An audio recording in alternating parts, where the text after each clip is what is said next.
Mini episode 959 of the FDH Lounge is brought to you by Sportsology, delivering unconventional columns and webcasts about sports, TV, music, movies, and more. Follow them on the web at sportsology.com. The FDH Lounge. You'll want to schedule your life around it. A long time ago, on a gloomy, wet Cleveland spring night, two men stand alone amidst the late-night drizzle. Their voices echo across the vacant station parking lot as they debate the merits of the great American radio show that have been missing for far too long. On that night, an idea was born. That idea became the FDH Lounge.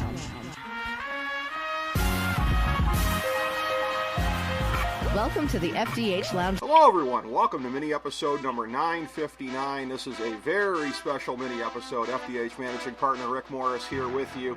And I have with me two of our favorite FDH Lounge dignitaries, a couple fellows that we break down a number of subjects with. But today, it's to break down Super Bowl 52.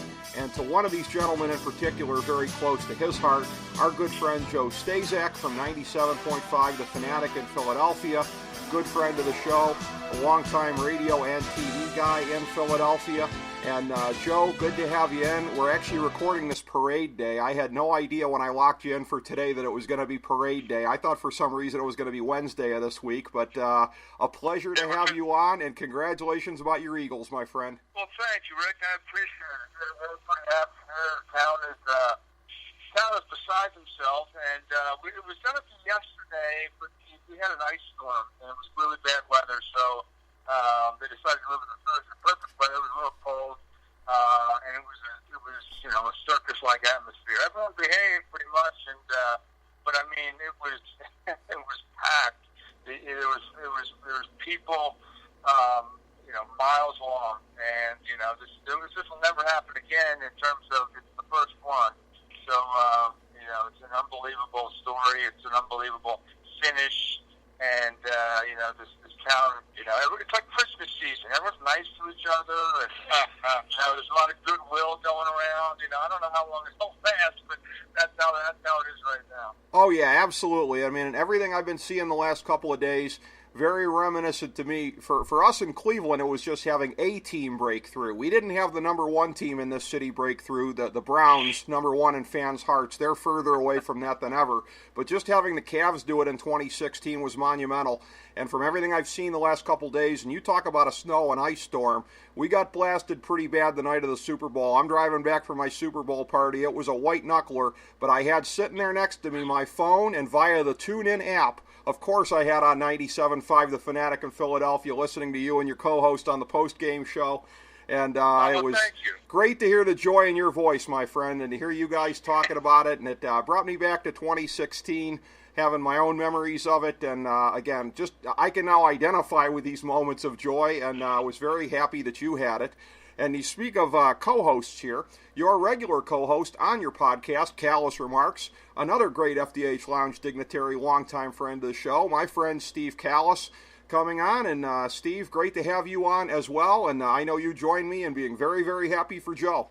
Oh, yeah, great to be with both of you guys. But I got to tell you, Rick, I was into the Eagles from very early on. Once they got LeGarrette Blount, my favorite running back, even though he left my son's favorite team, the Patriots, I was all in pretty much from the get-go and thought, that he would play a big part, certainly bigger than he did. But then come Super Bowl time, guess what happened? LeGarrette Blount probably had the two biggest runs in that game, the 36-yarder in the first quarter, the 21-yard TD early in the second quarter, and I think that's what led to Nick Foles, really having a lot of success with that pass run option that they were running. But I thought those two runs early in the game, and I thought they were going to stack the box and try and stop those guys, and it just didn't work for them.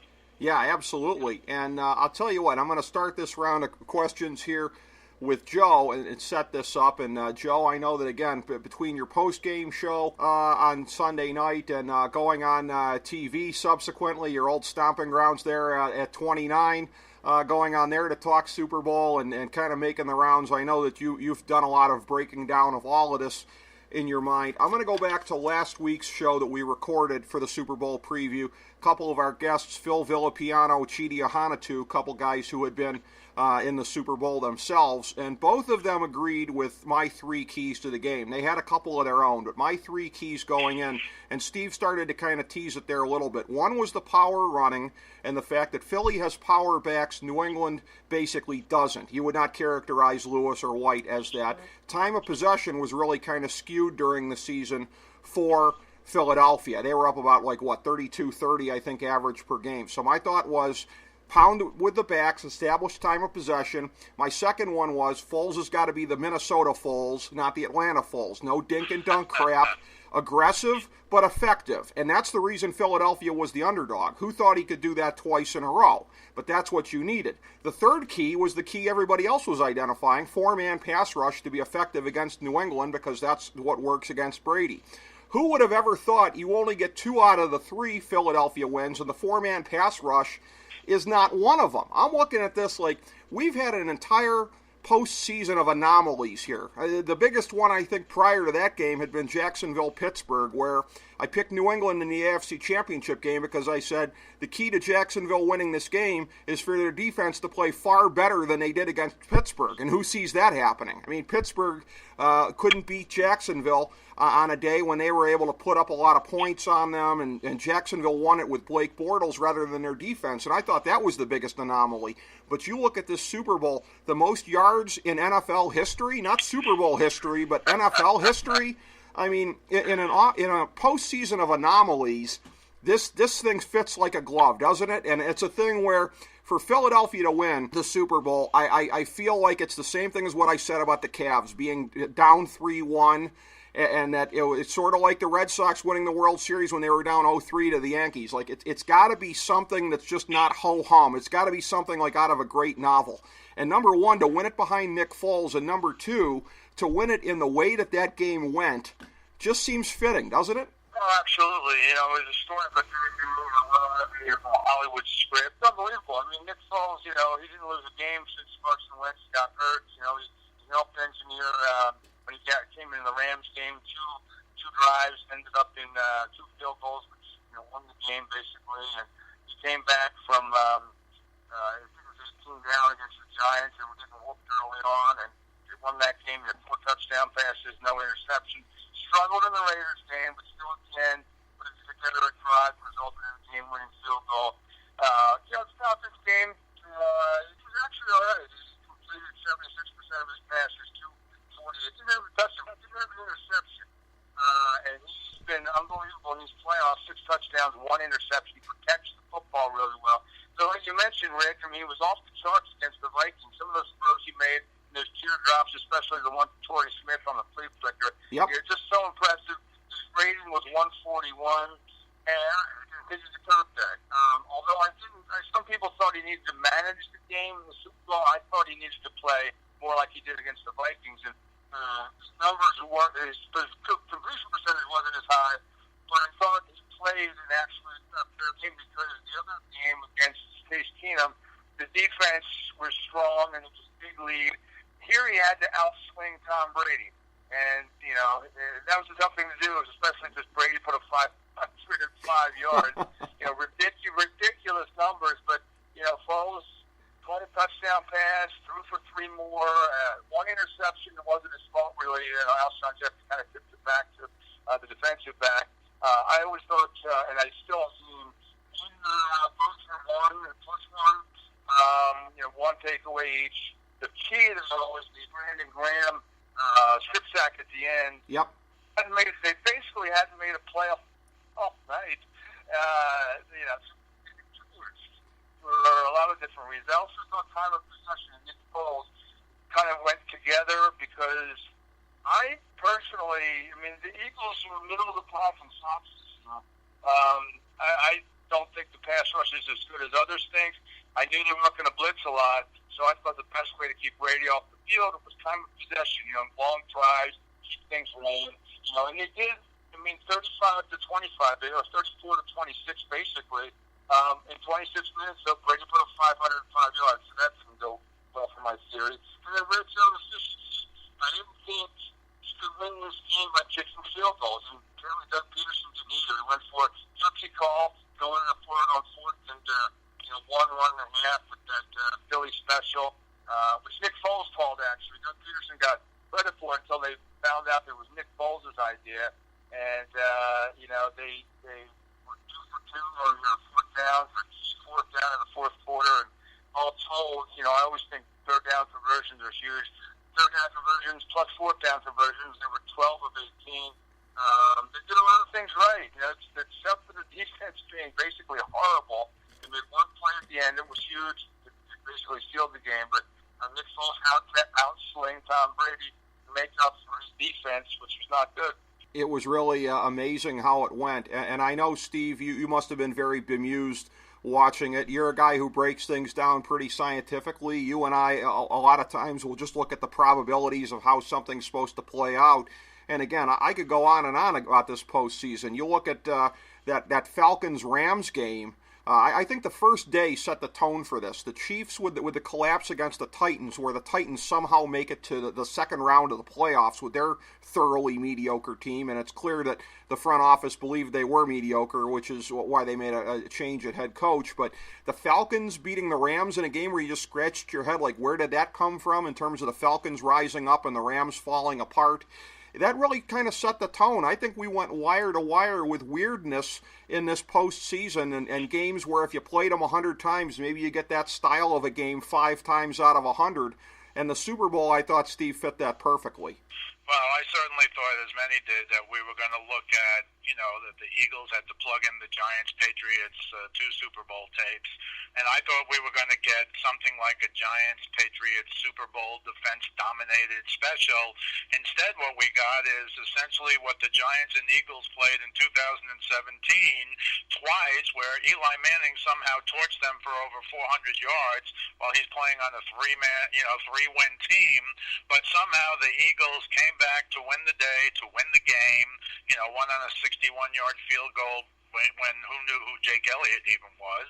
But it was really amazing. It was the difference between what I thought it was going to be, the old-time Super Bowl's defensive struggles, to what it was this year with the Giants and Eagles shootouts, and that's exactly what it was, including the ending, where, of course, Nick Foles did lead them down the field on that long drive. You have to give him all the credit in the world for that. And then, yeah, it's true, the defense only made one play, but they made one play, and that's all they needed to actually win the game. So all credit to the Eagles. I do want to give some credit to Chip Kelly, who, watching it and remembering Nick Foles from that 27-touchdown pass, 2-interception season in 2013, where they ran a lot of essentially run-pass option, I think it dawned on this coaching staff in the second half of the Atlanta game. Joe's right, and you're right too, Rick, in the first half, Nick Foles was not very good, but it was a very windy day, and it must have dawned on somebody at halftime, why don't we go to the run-pass option, throw 7-yard slants, and he did that brilliantly in the second half. And then I think the problem for Minnesota was they thought that's all he could do. And instead of doing that, he threw the ball down the field. And they had a lot of long completions that nobody in Minnesota was expecting. And they were able to continue that in the Super Bowl. My own personal opinion, I'm writing an article that has like 2 pages about how Bill Belichick might have lost the Super Bowl before it started by benching Malcolm Butler. But without Malcolm Butler to be that second corner after Gilmore, Foles had a field day, and he might have had a field day if Butler played. We'll never know. But certainly if you're going after, Eric Rowe, who the Eagles know well and picked on him early with Jeffrey, and then guys like Batamosi and Roberts, guys you don't even see playing on the Patriots that much, it really became, I thought, if it was really a football decision, I thought that was the biggest mistake that the Patriots made. I would certainly agree with that, and we'll see what Butler does from here on in, but if there's no second act to his career, if he doesn't do a whole lot from here, then it's one of the most fascinating careers in league history, and that I don't think there's ever been a player who's been bookended in the public mind Super Bowl to Super Bowl. It's that play that he made against the Seahawks that put him on the map. He becomes a Pro Bowl player. He gets benched in this Super Bowl. We'll see if there's a second act to his career, but what we've seen thus far has been pretty fascinating. And again, Batamosi, all I got to say about that as a lifelong denizen of the North Coast, a Browns cast-off is who you had in there in key situations. I saw plenty of that kind of crap when he was here. I could have told Bill Belichick about that, but he doesn't want to listen. But for for the next round of questions, I think I want to start with Joe again here, being the Philly guy and having that perspective. And we've sort of touched on this a little bit lightly to this point, but I wonder to what degree. Because you touched on it a little bit there, Joe, in terms of how aggressive they were going to be, and I agreed with you that they had to be aggressive in there. And look, if Nick Foles makes mistakes and that loses you the game, so be it. You're playing with house money.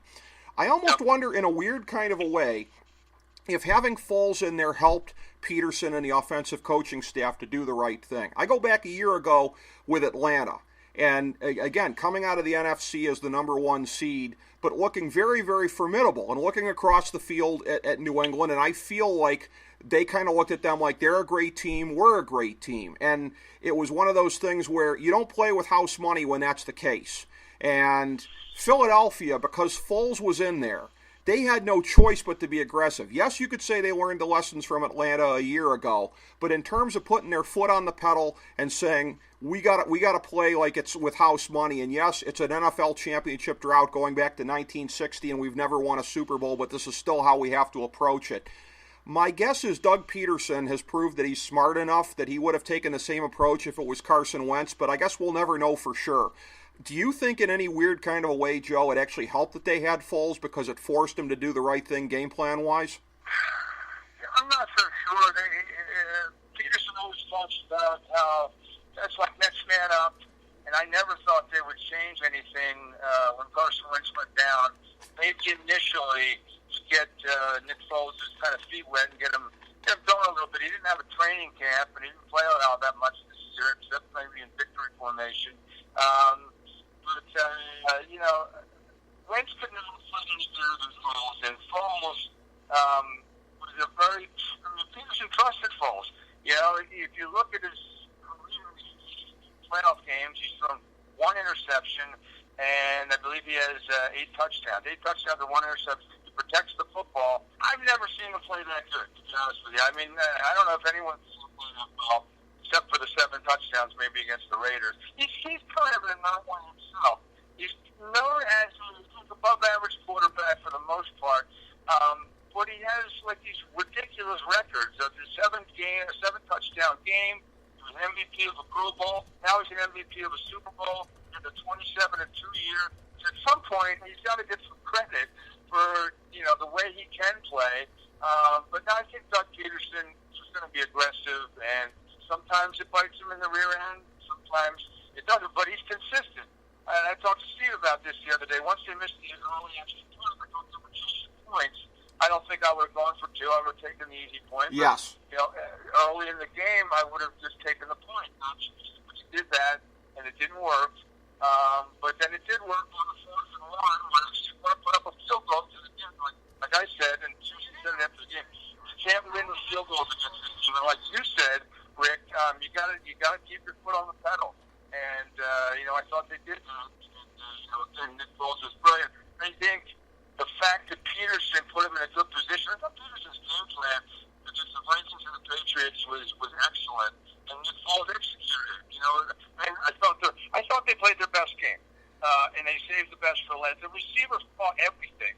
Yep. They have occasionally they're known to have the zips once in a while. They caught everything in this game. And the running backs, like Steve said, Garrett Blunt was awesome. He had a couple of big plays, including that 21-yard touchdown run, the 36-yard play.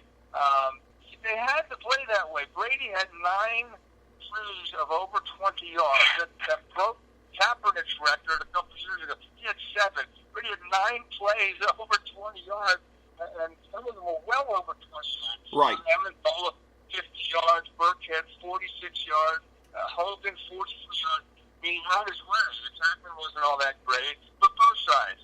Both sides looked like sieves.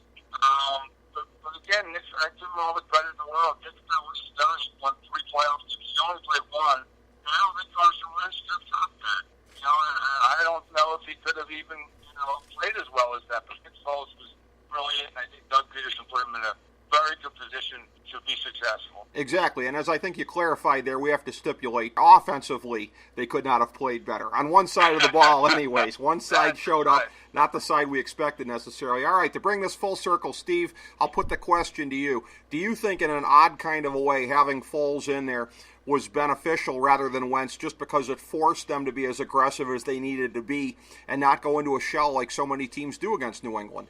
Well, I do partially because, and Joe and I have talked about this all year with the Eagles, had the Eagles gotten down 14-3, 14-7, 17-7, whatever, we both think he would have just pushed the panic button and had Foles throwing 50 times. But the beauty of this game for the Eagles is, frankly, that the Patriots have never scored in the first quarter of a Super Bowl, and even in this game they scored a field goal, so they now have 3 points in their 8 Brady-Belichick Super Bowls in the first quarter. Wow. So they never really had a chance to get behind. They did, I thought, commit to the run more than they usually do, but they would always... Look at that Kansas City game early in the year. They always went away from it as soon as they got behind. And I know Joe calls Peterson sometimes Andy Reid 2.0 because that's what Andy Reid did forever, and that's who Peterson worked under for a few years. But I think those kinds of things broke well for them. So I think they were comfortable being aggressive with Foles in what Foles was doing. In other words, if you remember the first pass of the Atlanta game, he tried to throw the ball 40 yards downfield. It was a terrible win. It came up 10 yards short, and Chris Collinsworth was like mocking him, or I think it was Collinsworth. It might have been somebody else. I don't even remember. But then Ryan threw the same pass, and it was 5 yards short, so then it dawned on everybody the win was a factor. But once they committed to the run-pass option, they could be aggressive within that scheme. And in this Super Bowl, with the Eagles rushing for 164 yards, I think that was the commitment, and that's what also got them the time of possession differential that you guys were talking about. So, yes, I think to some degree, yes, but again, he was very aggressive with Nick Foles within what Nick Foles could do, coupled with an excellent running game. I would agree with that as well, but again, an outcome that I will say made me very happy. I loathe all Boston teams, and the Patriots particularly among them. But, Joe, I was very happy for you. We speak a lot of times of the similarities between our cities, sporting-wise.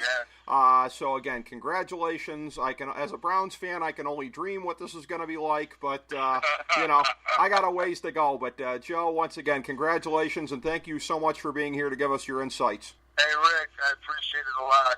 It's been 51 years for me, and I remember how despondent I was after the 81 Super Bowl, and wasn't thrilled after the 2005 Super Bowl either. So it's, it erased, and I did a whole show on this the other day, it erased a lot of ghosts from playoffs past, and even the other sports, like Joe Carter and, Black Friday in 78, Phil's Dodgers, Donovan's 3 picks, against Carolina and the Patriots, just kind of erased all that. And, the town is thrilled. And like I said, it's like Christmas season all over again. Everyone's happy and actually nice to each other around here. Oh, yeah, and I tell you what, I can't wait for season 13 of Sunny, specifically the episode The Gang Goes to the Super Bowl Parade. I'm looking forward to that one, and I will tell you, Steve, a pleasure to have you on as well. Great to get your insights. Your insights are always sharp on any of these matters here. Thank you so much for being a part of this as well. Yeah, great to be with both of you guys. It's really a lot of fun to do a show with both of you. Oh, yeah, especially for something like this, a game we'll never forget. And, again, Rick, can I just say one thing? Go ahead, buddy. Yeah. Props to Steve. I mean, he's a New York guy most of the time, and I know he knows a lot about the Patriots, but he's been with me the whole way and really, became an expert with the Eagles. And just he was on the ride the whole time, and he knew them inside out, break it down, and I was very impressed, Steve, with how you handled the Eagles this year, and it was a great run. Training team, all the way to the Super Bowl. Neither of us thought that would happen, but kudos to you, my friend. Well, I appreciate that, but again, I'd throw it right back to you. It was a lot of fun doing that, and as you both know, the Giants season was over after week 3 when they were 0-3, so it was easy to jump on the bandwagon early.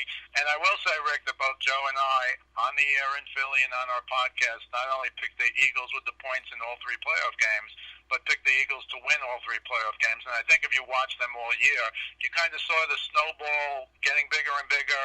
And then even with the Wentz injury, once they corrected it in the Atlanta game in the second half, right, I thought they had an excellent chance to win, and to their credit, they did. Well, yeah. And Steve and Rick, Steve 7-0 since the divisional round, and picking games and picking winners and picking with the point.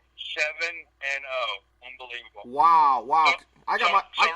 Rick, we'll be doing this from Vegas next year. Well, I got my rear end handed to me in the playoffs. The playoffs were brutal this year, so props to you for that, Steve. And again, doing regular radio hits in Philly about the Eagles when you're not even from there, I just take my hat off to you. Philly is a demanding sports city, and again, if Steve wasn't on point, people would have been right up his rear end. So props to that. That's a hard thing to do when you're not living in the market there. So that's amazing. Take my hat off. Well, I agree, but Joe made it easy for me, and as you know, of course, NFC East is NFC East, so I'm totally up with that. Same division, but yeah, it was a lot of fun, and look, they're a great team to root for, and again, I'm a blunt guy. I don't know why the Patriots let them go, and I just wrote an article that I'll send to both of you guys, but the Eagles better not let him go because they used that 3-headed monster, and he was a huge part of it. Well, and here's the thing, and I'll be perfectly honest in the end here as I wrap this up, that, again, by the time the Super Bowl came around, obviously I was on the Eagles bandwagon, but I talked before about my hatred of all things Chowd. I was rooting for who I thought would be the most effective firewall, which I thought first and foremost would be New Orleans. They were my Super Bowl pick going into the playoffs. I frankly thought Minnesota would be a little more effective as well, so it took me a while to reach the level of enthusiasm, but by the time you guys were the firewall between the Patriots and the Super Bowl, I was fully on board, Joe, so I'd be less than honest if I didn't admit that. But they proved me wrong, and thank God they did. What a story. And again, thanks so much to both of you for being a part of this great recap of Super Bowl 52 here in FDH Lounge mini episode number 959. As we bring the show to a close, we would like to extend our deepest gratitude to NBC, CBS, ABC, Fox, all Clear Channel affiliates, TNT, TBS, USA, UPN, Deadspin.com, YouTube.com, YTMND.com, MySpace.com, various blogs, Fox News, CNN, CNBC, MSNBC, IamBoard.com, Billboard.com, Google.com, ESPN, ESPN2, ESPN News, ESPN Classic, NBA TV, NFL Network, Sports Time Ohio, Athlon Magazine, Comedy Central, Cartoon Network, The Boomerang Channel, QVC, BET, The Spice Channel, Steno Notebooks, Manwich, Papermate Office Supplies, Waitresses, Strippers, Bartenders, Garbage Men, Janitors, Microwave Popcorn, the writers of The Office, Scrubs, Entourage, My Name is Earl, Oz, Metalocalypse and the Boondocks, Aquafina, and The Periodic Table of Elements.